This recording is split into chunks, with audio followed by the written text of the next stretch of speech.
I'm Brittney Saunders and welcome to Big Business, the place where business is far from boring, and today I'm recording on Gadigal land.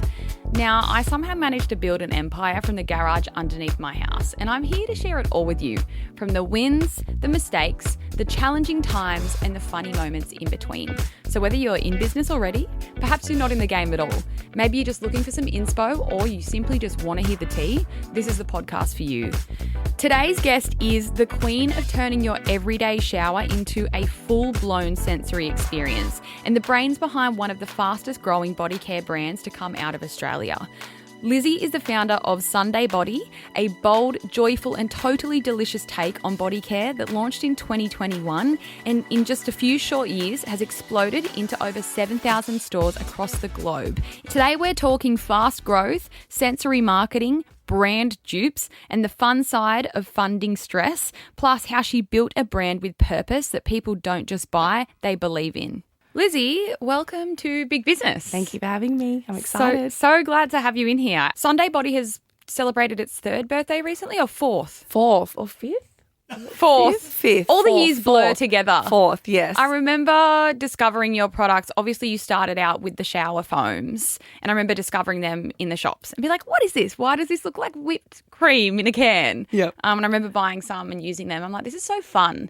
And obviously, your business has boomed and evolved since you first launched, and now you're kind of more than what you originally started out with. So what is Sundae Body today? Yeah, so Sundae Body is a body care brand that is just has a very simple mission. We're here to ignite joy. So I guess using everyday moments like applying your moisturiser, getting in the shower as an opportunity to feel joy, have some fun and have a bit of a self-care moment. So all our products are designed to inject joy into your daily routine. We do it with our packaging, formulations, and really trying to use all the senses to ignite joy and surprise and delight the consumer. So we are a very purpose-driven brand in that everything we do is to incite a feeling. And that is joy. So sure, it's a functional product. It does its job. It does its job.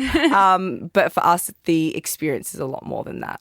You've said that Sundae reinvigorated the body care category. What do you think that was missing in the market before you launched? I think there are a lot of brands out there that existed to, I guess, deliver a functional benefit. So, you have your mass personal care brands and they're there to deliver a body wash and moisturisers and sunscreen, but none of them really were looking to connect with the consumer on a more emotional level. Yeah, it's just like, this is body wash and you wash your body with it. Yeah. This is moisturiser, you put it on. Exactly. And I think there was so much, skincare and hair care brands certainly jumped on that train in terms of creating a product that actually makes you feel good and that you actually look forward to using. And I think body care was largely left behind, and there was a really big opportunity to sort of shake up the category and create a brand and a product that people are actually not only proud to get off the shelf and put it in their basket and buy it, but proud to use it, proud to have it in their bathroom and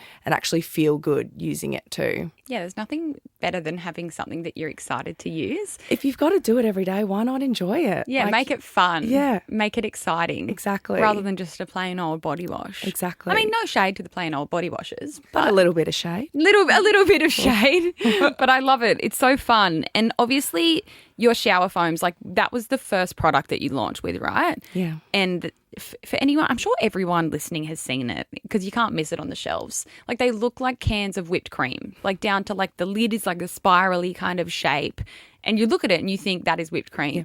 Do you reckon anyone's ever mistaken it for food? Yes.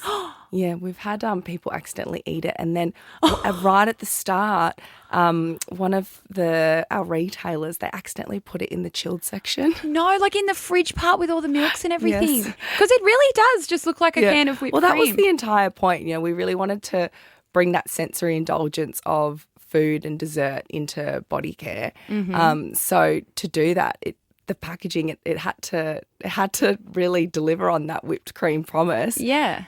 So much so that we actually developed like a custom tooling machine to be able to create those caps. Yeah. Like you can't just buy those caps off the shelf. Yeah. Which was a learning for me. I was like, surely we can just go shop them somewhere. Yeah, just find them on Alibaba. Yes. You fully had to design I had to like fully your make own a shape. machine. Wow. And then so we can actually produce our whipped cream caps alongside the actual product itself. But yeah, it was the tenacity around making sure that it really truly delivered on that whipped cream inspired concept was, a lot of people have gotten it confused for whipped cream. And did you have to, like, before launching initially, did you have to ensure, like, with the wording on the back and all that kind of stuff, like, obviously all beauty products would have, like, do not consume. For external use Yeah, only. but because you were stepping into that food-looking kind of beauty product, like, was there any extra steps that you had to take to, like, ensure that people don't eat it? No, not at the start. So we have this, like, the standard caution statement at the back, which has for external use only. Yep. Obviously, at the front has whipped shower foam. Yeah. So we kind of just rolled with that. And we haven't had an issue until we launched into the US. Mm-hmm. And basically we had a lot of, I guess, lawyers. We met with a lot of lawyers over there. It's a very litigious country. And the lawyers were like, you're going to have to put a sticker on this saying, do not eat. Like, yeah. And we were like, really? We haven't had a problem. We're in New Zealand, we're in the UK, we're in a lot of markets. And they were like, no, it's there was a really big it was called Tide Pods. I don't know if you heard about this. Yes, and people were eating them, the dishwasher tablets. But that was like a trend. It was a trend. But for what reason? I never understood It's a that. great question. I don't know, but I do remember that. Yeah. It was like the Tide Pod challenge or something, but people were eating like those little laundry pods. Yes. For what reason? Yeah, great question. I'd love to know. But off the back of that, everyone's a little bit wary now of products that look like food that you can't consume. And we've actually done a toxicology report on it just eat for peace of mind, really, for us. Yep. It's not toxic at all. So if you did eat it, it's okay. But still don't. But ideally don't. It doesn't taste great. But yeah, they were like, you're going to have to sticker it and everything. And then lo and behold, we didn't have to in the end, thankfully. But yes, we've had a few, I guess, queries from customers saying we've accidentally ingested it in the US. What do we do? Like, it's okay. If you have feeling anything, just maybe go to the doctor, but you should be fine. Yeah, wow. That's just a whole, like, that's so interesting to me. And on the topic of, like, you know, expanding into other markets, people often say to me, because, like, Fate is just based in Australia and we haven't, like, gone overseas. Like, we ship overseas, but we haven't, like, launched our business into any other country, really. And how has that been for you to kind of go from starting in Australia and just being here to then going all over the world? Like, how has that whole experience been? And have you found that the rules have been vastly different country to country? And did you find that, you know, you've had this great launch in Australia and everything was smooth sailing, and then how did you deal with the US and the UK? And were there any, like, setbacks that you weren't expecting? I would say exporting, it was a very steep learning curve.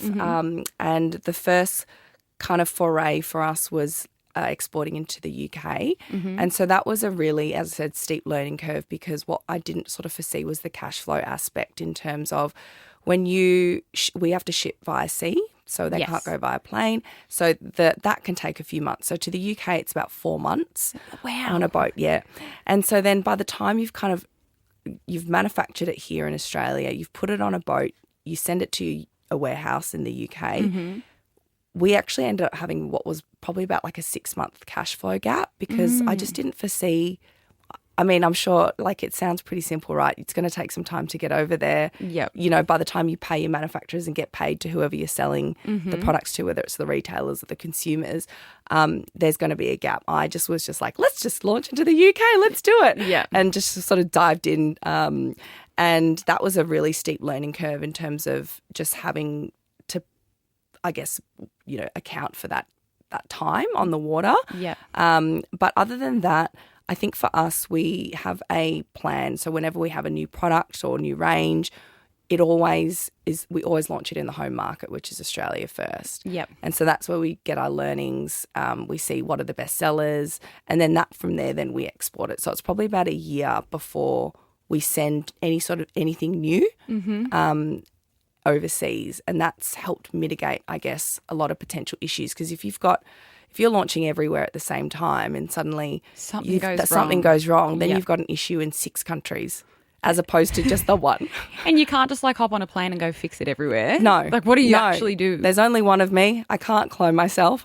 You've kind of got to just fix it in your home market first and then from there. Like there will always be issues that crop up, but at least you're not trying to fix 6 issues at once or exactly in right. 6 different locations with different time zones and different cultural nuances and things like that. That's like our Fate customers. They're always, saying, open a Fate store in New Zealand. And I'm like, whoa, like what if everyone calls in sick one day? Like what? Just these little things that we think of is like, what am I going to do if we actually have like something happening in another country and like everyone's sick one day or something like terrible happens? Like these are just the things that I guess you never really think of until you start thinking about them. And when you launched Sundae, like obviously you started here in Australia. Did you straight off the bat have goals and aspirations to go international, or it's just like one of those things that happened for you? I'm sure as a business owner, it's kind of one of those things where you might have a plan, but it will never go to plan. Yeah. And you sort of feel like you're chasing your tail all the time. So I would say that would wrap up my whole experience as running this business. It's like, okay, I thought we were just doing shower foams. And then suddenly it was like, all right, we've got some retail interest. No, we've got to build out a full body care brand. And then from there it was, we're just launching in Australia and Priceline and Woolworths. Okay, nope, now we're in Coles. Okay, nope, now we're in the UK. We've got interest in the UK. And you've kind of just got to take the opportunities as they come. But it was a very reactive strategy. Yep. Now that we have the experience and we're in 7 different countries now, we can be a little bit more thoughtful and prepared in our planning. Because you have the experience now, you know how to scale. But I think it's important to all, like especially new founders out there and small startups, is when you're starting something, let's say when you were starting Sundae Body, and same for me when I started Fate, your business doesn't have to be like this big grand idea, because much like you, I was the same. Like I didn't see beyond what I was doing at that time when I started Fate. I didn't think, oh, one day we're going to have stores and we're going to do this and we're going to have this great size range. Like it all just, like you said, it's reactive and you just keep building on it. Yeah. And I think a lot of founders can obviously look at brands that are already established and they can see that they're all over the world in all these retailers, but it doesn't always like start like that, and it doesn't always start with those goals either.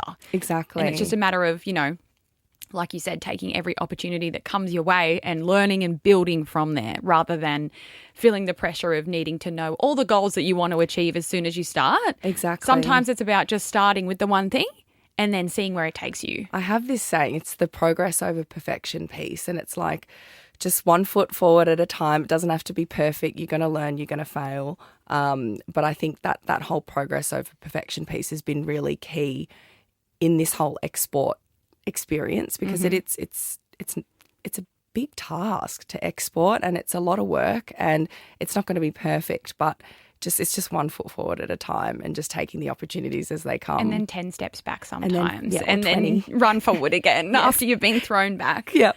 I can absolutely relate The to lack that. of sleep is real. It really is. But it's all worth it in the end. I always say when I'm feeling exhausted or you feel like shit is hitting the fan, like this isn't meant to be easy. No. Because if it was easy, every single person would be doing it. Exactly. So it's the price we pay. Yes. It's the price we pay. Obviously, you've launched this brand and it's like very closely tied to the whole like food marketing thing. And I feel like you were one of the first brands that we really saw kind of really lean into that, like intertwining food and beauty. Do you feel like that and marketing your products around food was like one of the reasons why you were able to have so much success in those early days? And how do you feel about like the beauty space now and how much we are seeing like beauty products tied with food? Like I'm seeing like beauty products on toast and being spread onto, and there's such a psychological reason behind that. Like we just love food as humans. And do you feel like that was one of the reasons why you saw such success kind of straight off the bat? I think so. And I think, it was obviously that really strong, we really built our brand based on food, and we know that food really connects people, and we wanted to bring that, I guess, sensory indulgence to body care, and I think that is kind of it's firstly from a digital point of view, and we know that everyone lives on their phones now. It's very aesthetic, it's thumb stopping, but it also takes you to a place. We're not just selling gingerbread shower foam during Christmas time, we're selling, the scent of freshly baked cookies, gingerbread cookies coming out of the oven. And it really takes you to a place. And I think it's a really quick way to get the consumer from, oh, yeah, this is a pomegranate body wash to, if we connect it with food, it takes them to exactly the smell and that freshness. The memories. And the memories. Yeah. And I think that's kind of contributed, been a factor to our success. And I guess to answer your question on how I feel about all the other beauty brands doing that now, I mean, I love it because I just think it's such a great way or space to sort of take the beauty industry to. Mm-hmm. And I think it kind of takes it away from that really surface level aesthetic of this is a red lipstick and it looks good, with this kind of skin tone, or and it takes it to a more fun and enjoyable place. And I personally just love seeing how creative people are getting. Oh, me too. Some of the stuff that these brands come out with now, I think, why didn't I think of that? Because they're actual simple concepts like food and beauty, but then you see it put together and you're like, that's genius. Like I absolutely love that. I saw it the other day and I've actually got a screenshot of it because I was going to show it to the team tomorrow, but someone has done a line of wrapping paper that looks like bread. So then the parcels, they all look like little bread parcels. Oh, like a sandwich. It's adorable. Yeah, or like a baguette. So you imagine getting a present and it looks like a baguette. Food. Yeah, it's very creative. It's so clever. I think, can you imagine if we go back or if we told our grandmas and their grandmas what the beauty industry would look like one day, back in the day, they're like, this is rouge and you just place it on your cheeks. But now it's just crazy the marketing that people are doing with beauty products. I think it's great. It's very creative. Even down to the colour, it's as you mentioned, rouge, but it's if you connect that with a really popular dessert or fruit or something that there's that kind of rougey red colour, it instantly takes you there. So it kind of takes the guesswork out of going, oh, what kind of rouge is it? And yes. So I think it's better for the consumer too because we all know food. Yes. So it's just a really clever way to market and also get the consumer to understand exactly what colour, texture, it gives it a feeling like. Almost rather than saying this is a blush. If you associate it with a food, it gives the customer a feeling of what that blush is going to be like. Exactly. And it makes them feel good. Everyone has happy memories of food. Mm-hmm. So to connect beauty with that, I love it. I think it's really clever too because thinking of perfumes, for example, I know for me, when I have gone on holidays and whatever, and you take your one bottle of perfume with you, and then every time you smell that, you'll think of that holiday. I think it's really clever what you've done because you're then creating those memories with your products as well. Maybe they take one of the shower foams on a trip, and then they'll always, when they smell it again, they'll remember the trip through the smell of your product. Fragrance is so powerful, and I think we're seeing a really big fragrance boom at the moment, and I think it's for exactly that reason. It connects you to a memory, it makes you feel good, and it can also just transform your mood as well. So if you're right now it's raining in Sydney, if you were to put your perfume on from a tropical holiday, it will remind you of that tropical holiday, and then suddenly yes, it's raining, but you feel good and you're walking out and it's not so rainy anymore. It's not so rainy, internally. Have you ever had a moment where you have thought, what the fuck have I done? Every day. No, but I think maybe we can start with the very first what the fuck have I done moment, which was before we'd even launched. So no, that is not off to a great start. It's not a good start. I think that's just shows you just how fly by the seat of the pants running a business is. But basically we'd pitched to Woolworths and Priceline before we'd even launched. We knew we wanted to be in supermarkets and retail. That was your goal from the start? That was the goal. We were already changing the way in which people consumed their body wash. So we were kind of taking them away from the pump bottle and the gel or the bar soap, and we're asking them to put a can of whipped cream into their shower. So we didn't want to change the way in which they shopped it, and we knew that people were used to shopping body wash in store or mainly in supermarkets. Yep. So basically we'd pulled together the pitch deck. I didn't even have a printed sample. I had this white can sample, pitched to them at the height of COVID over Zoom and got in. And because we went via a distributor and they hold stock on hand, so the order was quite big. It was 100,000 units. Wow. Yeah. And and that's a massive order for someone who's brand new to business and never done it before. With no money to fund the run. And no. so I just don't know what we're thinking. But that was just how much we just didn't know the volumes through retail. You thought, I'll go into retail. They probably need a few hundred cans. It's like just the MOQ, the minimum quantity, I'll be fine. And then it was like 100,000 units. And we were like, oh, where are we going to get this money from? So basically what we ended up doing was, and to this day, these payment terms have just paid off for us. They've been so amazing and still help us with cash flow to this day. So what we did was we just sort of said to the manufacturer, look, we've got this distribution contract. Here you go. We're in Priceline. We're in Woolworths. Please let us align your payment terms with our distributor payment terms. So basically the day that our distributor pays us for the stock, which was 30 days end of month. So we deliver the stock and 30 days to the end of the month we get paid. Can we please pay you on that day? So the day money comes in, it goes out. Or else we would have had to come up with hundreds of thousands of dollars that we did not have. Wow. And thankfully they said yes. And to this day, we've still got those training terms. So it's been really helpful. So we don't have to come up with the money before we get paid. And the whole cash flow piece has been, that's a constant learning. We are always learning something around cash flow, especially when you're exporting. But that would be the biggest oh shit moment. And I love that it was before you even launched. I know. I was like, what am I doing? Like, it's not too late. Starting out with a bang though. I know. Like, no better way to start. I was like, I should have stuck to my day job. What am I doing? I love it. And I think that touches on the importance of relationship building in business. Often I think we start businesses almost in a selfish way for ourselves. Like we want to have a business and it's all about us, but you don't realize in wanting to start your own business and work for yourself and not have to answer to the man, your business is going to end up being about a lot of other people down the track. And like for you, for example, like working with your suppliers to like build relationships where they can trust you to then have those payment terms in place. Exactly.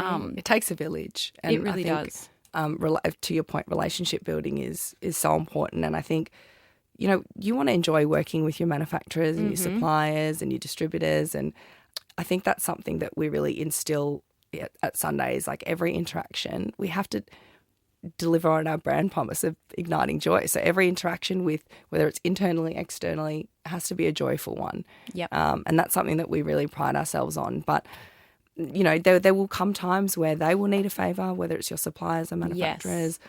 You'll need a favour. So that relationship building piece is really key. I think it is too. And I think it's something that's overlooked, especially when people are first starting out a business. And like, I'm sure you're the same, but I'll have a heap of people just come to me and say, like, who's your manufacturer? And I'm like, it's not as easy as that. It's not as easy as just like if you're wanting to start a brand, like, yeah, this person will do and you make this. Like it's years of relationship building and also like fostering that relationship and growing it because you're working together at the end of the day. And it's definitely something I didn't think of when I started Fate. Like, you know, you just think, oh yeah, I'll just get a manufacturer, we'll just make these products, I'll put in my order. But like so many relationships are involved with running a business external to your own company. And I think it's something that's just really overlooked or people don't think about before starting a business because your mindset is, I'm going to start this business for me because I don't want to work for anyone else anymore or I'm going to be an entrepreneur. But business is so much about other people beyond us. And I think what people forget too is like your manufacturer, your supplier, they've got so many other clients and customers that they're working with. Like you're probably maybe certainly when we were starting out, we were one of their smaller clients. So you've got to be lovely. Yeah. You're not getting any attention. You've got to build those relationships. Absolutely. It's so much more than just a transaction. And I think that's really important for startup founders to know, like you're going to have to work. And I think what's gotten forgotten as well or lost in this, especially in this generation of just everything's email and phone calls, is actually going to see them and seeing them face to face, taking them for lunch, like just building that rapport IRL. Like that's gotten forgotten, which is, it's so important because it's very hard to build a relationship on email. Or via Zoom. Yep. Yeah. So I think that's a really important part of the whole relationship building piece as well. And I think for us, even when we're exporting, we will always go to the country first. It's good for just competitive research. It's good to see what the shelves look like over there, but meet your distributors, meet the partners that you're working with and make a damn effort. Absolutely. And on that, speaking of shelves, I've always been curious. Whenever you go to the shops, do you go into the supermarket and check out your little stand and fix everything up? I do. But I also it's really been nice because your family do it too. And your friends I can imagine all your friends and family, every time they go into whichever supermarket, they go to your little set up and make sure it's all neat and beautiful and pull all the products forward and face everything to the front. Everything. Yeah. No, I do that. I'm very guilty of doing that. But yeah, it's great. I always see my friends and they'll send me photos and they'll say, oh, we went there and only one of the lines they were in the carton, but the other ones, they'd taken them out of the carton and put it straight on the shelf. So I just took all the products out of the carton so it all looked the same for you. That's so nice. What did you do with the carton? Shoved it up the back. Yes, basically. Have you ever walked in and seen your display and been like, oh my God, it's been an absolute mess? Most of the times. Oh, no. Yeah, it's shelf presence is a challenging one, especially when you've got they all come in the shelf-ready cartons. Yes. It's not a clean rip. Yep. And then it's got all this cardboard sticking out. It looks like a dog's breakfast. Mm-hmm. So we've actually had so many attempts at increasing the perforation so it's a really clean rip. And then it suddenly rips too quickly and all the products fall out. And once we were deemed, we actually got in trouble by the retailer because they were like, the top's coming off so easily that all the products are dropping on the floor everywhere, and we had to basically take all the stock back, redo it in another carton.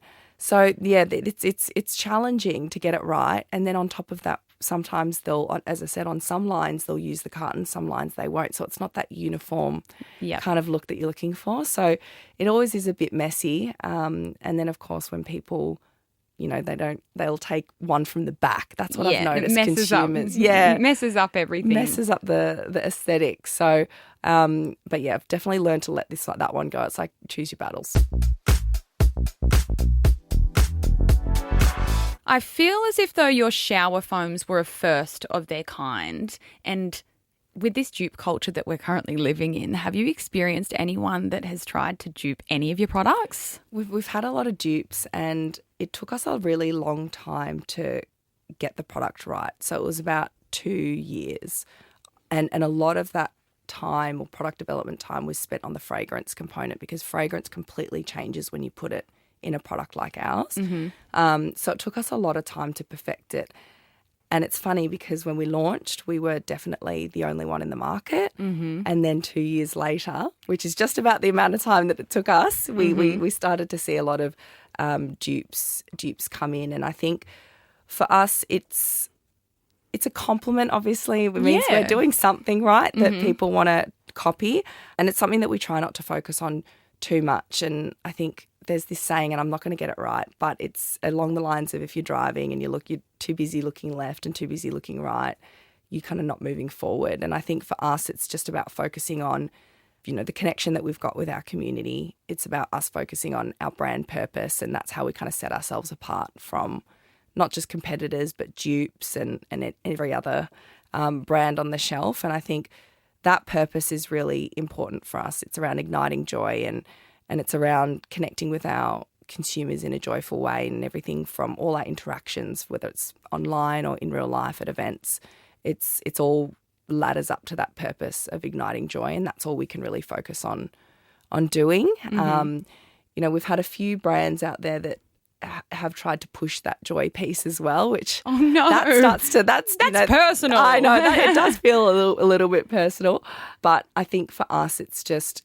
what we bring is so different to what's in the market, and the way we go about it and our marketing, and even just down to our customer service.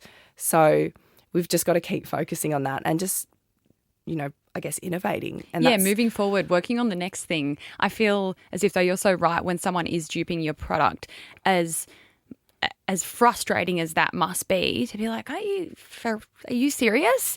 It's also just like the biggest compliment that you're doing something that someone else has thought, I want to do that, or why didn't I think of that? And I would almost have the mindset of, well, watch what I do next, and just like keep everyone on their toes and think, well, I've got something else coming out now, and just have them constantly chasing your tail. It actually motivates you to move quicker. Yeah. It does. And I think that's something that I've noticed as well, as since the dupes have started coming out, it has just basically put a rocket ship up us to just keep developing, keep innovating. And I think that's what we brought to the category, is innovation. Mm-hmm. So with any innovation, there are always going to be copycats. We knew it was going to come. That's why we trademarked and shape marked. So all of our products are shape marked. So no one in our class can actually do the whipped cream cap. That's amazing. Yeah, and then we've got our body moisturiser tubs as well that look like a dollop of ice cream, and all of that requires custom tooling. So, you know, we knew it was coming, and that's why we shape marked and protected ourselves from a legal point of view.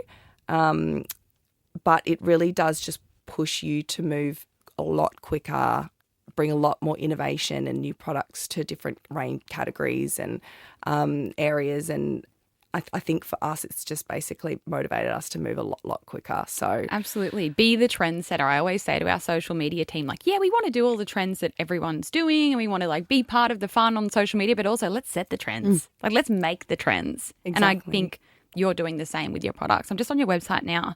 The Body Whip Moisturiser is so cute. It's so cute. Like, the shape is so cute. Yeah, it's a dollop of so the formula is inspired by ice cream. So it's kind of fresh to touch when you moisturize it into the skin. It's very warm and melty, and when you sort of open it up, it does look like you've just cracked open a tub of vanilla ice cream. It's got that shine to it. It's so fun. So we wanted to make the tub look like a little dollop, and we wanted something that you'd actually be proud to have on your bedside table, because for me, is when I'm moisturising my body, I'm actually not doing it in the bathroom.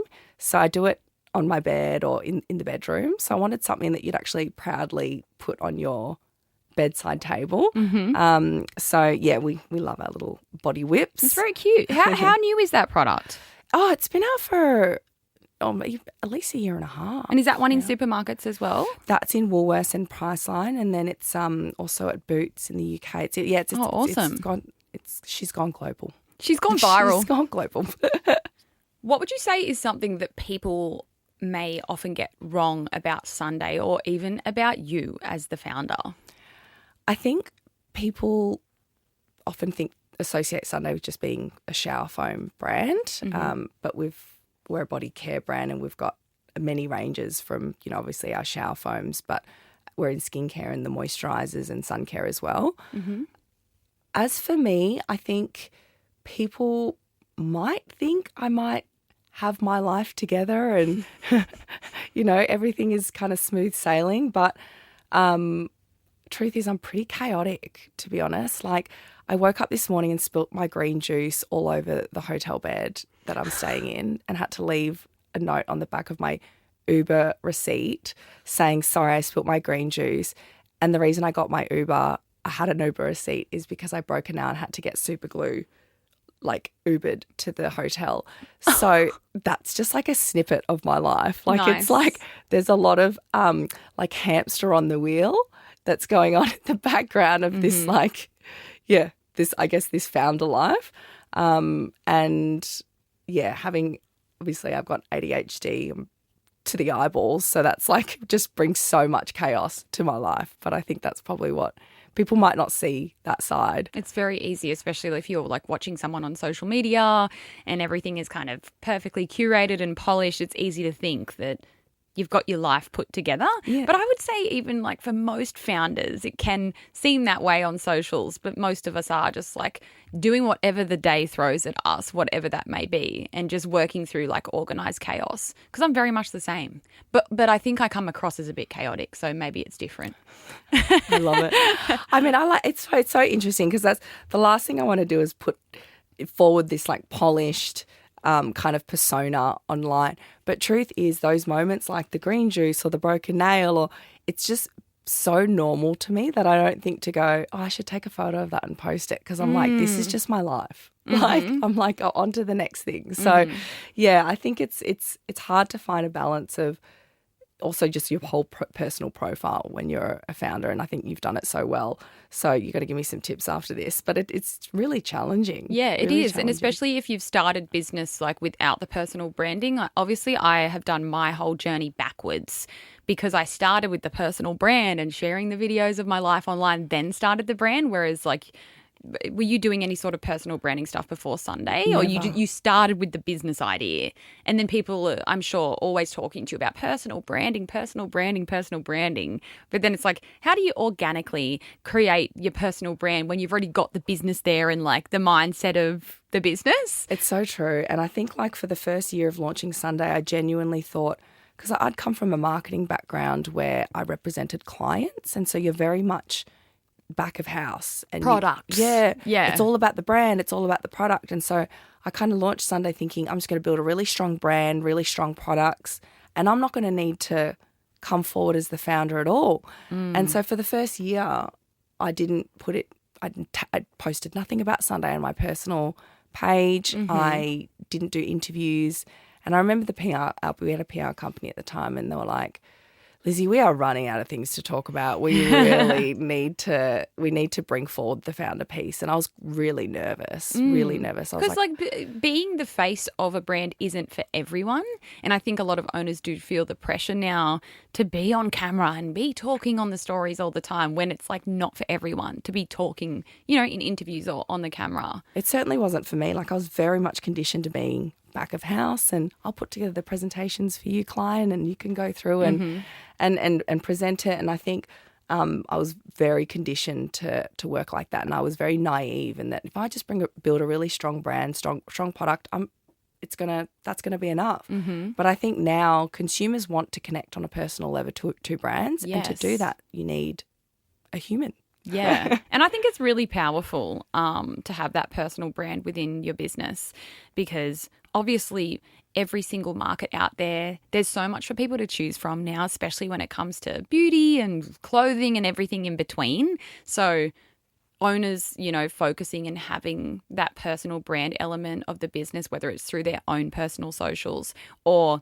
the brand socials, it just gives like the consumer another element of connection to the brand beyond like the amazing product. Like it's one thing to have an amazing product, but I think consumers need like 10 more reasons to want to buy these days, just because there's so many options out there. Definitely. I think founders often reflect the brand values too. I mean, they created the brand, they created the product. They know exactly what kind of values that they are sort of adhering to when they're doing their marketing and their branding. And I think it's just a way for the consumer to really see that on a personal, deeper level as well. So I think it's absolutely crucial. And I was totally naive thinking I could just hide behind a desk and have nothing to do. I know. Sunday's over there and I'm over here. I often wonder, and it's kind of sad, but it's like great at the same time that businesses are so personal branding now. Like, and I've often wondered, if I had to start again, knowing all the stuff that I know about business, could I successfully do it without the personal brand side? And how would you pull that off?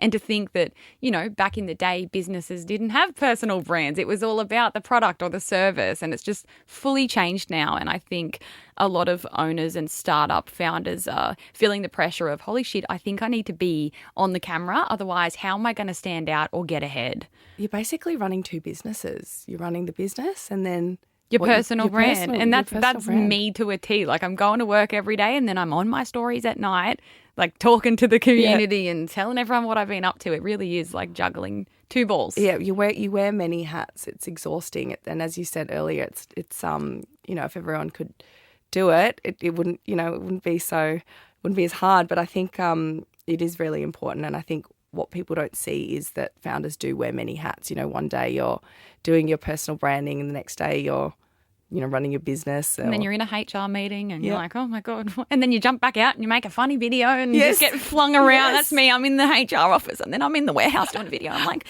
going back and forth, but that's what we have to do. I call it like, it's just a series of side quests. Yes. Like you think you're setting out one day, you wake up and you're like, today is my operations day. I'm going to do all these things to clean up processes, and then suddenly it's side quest. Oh, you're doing this, you're doing that. It's doing whatever the day throws at me. You're being a pinball. It's like you're the pinball and you're in a machine. Pinball machine. That's quite literally what it's like. Yeah.